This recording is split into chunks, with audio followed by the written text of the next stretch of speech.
I go there on a regular basis because I'm having some trouble with the bank. So that's sort of my backup. And so they will cash a check for a fee. And as I said, I've done it before because I'm on file with them for many, many years. For a while, I got pissed off at the banks and just used Money Mart. And it cost me about the same as bank fees. So it was not a big deal. Um, and there was a woman running the place who was fine. I came once with a check that was several months old, and she called head office and said, "No, you can't stale date a federal government check. They do have the money, supposedly." And so this was part of his concern, was that the check was an older check, April, I believe. But again, it's a valid check because it's a federal government check. So he cashed one, the smaller amount, which was just catching up on some other fees that they give me for being, green and whatever. And he refused to cash the larger one, which was $1,600, 1692, which is basically more or less what I live on, about $2,000 a month in my pensions. So at that point, I don't know what to do. We narrow my backup to the bank, and the banks are having trouble. I need photo ID, which I've applied for, but it's going to take a couple of weeks apparently. So they have, as I said, my photo ID on file on their computer. They even pulled off a photocopy for me. So there's absolutely no reason I can see for them denying the cashing the check, other than it's something I do run into. I'm in a wheelchair, and I guess I'm supposed to be poor. I'm not. I don't owe any money to anybody. I pay cash for everything. When I retired, I decided to simplify my life, get rid of my cards. And I'm a pretty happy guy and in pretty good physical shape, except it's pretty tricky getting into Money Mart in a wheelchair. I got to back in. They're supposed to have a ramp, but they don't.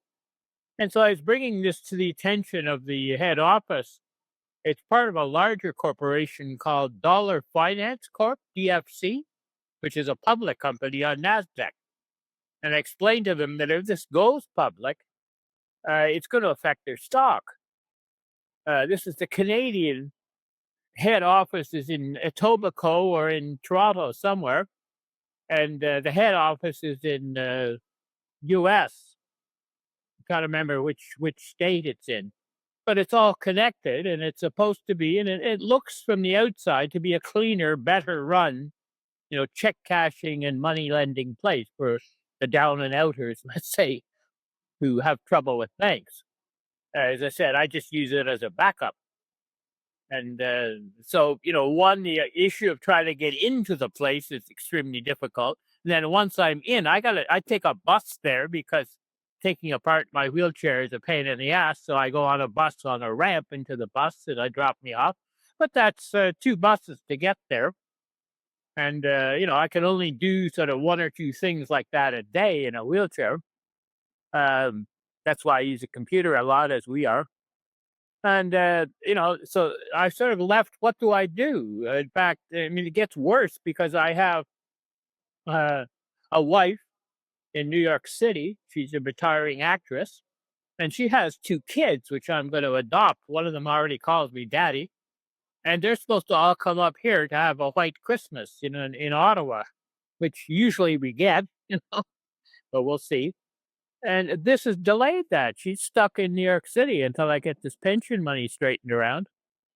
And, they're causing tremendous pain to 2 kids who are, like 15 and 11, who are separated from their mother. And they're in Los Angeles being looked after. And she's in New York City trying to straighten things out with her management because she's retiring. And of course, she has to sign all kinds of paper. So, we were relying on this money to get them up here and fly her up and then get the kids up and have a nice Christmas, So they've put the kibosh and all that right now. So, I get very, very upset when it comes to harming, my wife or children.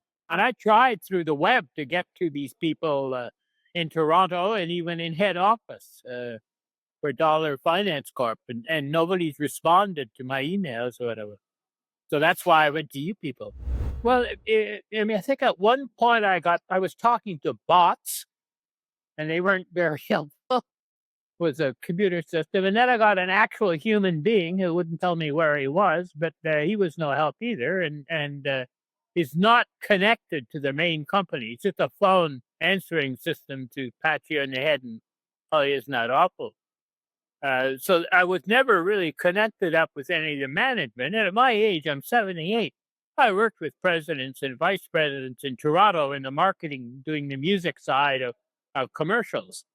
So I know that, I would assume that whoever is in charge would be concerned about this, that, they're denying a 78-year-old man in a wheelchair his pension from the federal government. I mean, it becomes absurd. I mean, if it was some other check, I could see it, but these are gold plated. Well, they should compensate me, for the trouble and pain they caused. They should actually pay some money. I mean, now we've been delayed. I don't know what to do. I'm frustrated. I have other checks coming. I don't know where to cash them because I'm waiting for this photo ID. So they put me in a real difficult position, and they put, my wife and 2 kids. They're wondering what's going on, and I'm saying, well, sometimes people don't do what they're supposed to do. You're gonna have to learn that in the adult world, you know? Sometimes people don't pay bills, and sometimes, it's a daisy chain. The federal government's got the money, and I have to cash it somewhere, and Money Mart claims to be the best place to cash these kinds of checks because I got no response. This was over a week ago, and I've been on the internet trying to get Money Mart's attention. I know who the president is. I can't reach him. I can, Peter Kalin is the fellow's name, and I'm sure he would be concerned if he knew what was going on in one of his franchise.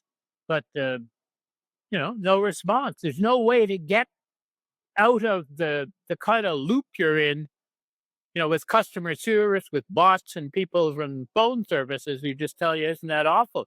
That's more than serious what happened. It's very, very serious, and it should be brought to the president's attention that this franchise is a problem franchise, has to be fixed. They have to have access for people who are disabled and people in wheelchairs like myself, and they have to have somebody who treats people with respect and understands the business. The business is based on people. People come in there to be treated properly, not some of the other places are kind of dirty and not well run. This is a clean operation. It looks good. And I never had any problem with it before. I've used it many, many times over years. And as I told you, at one point I cashed all my federal checks there. It was fine.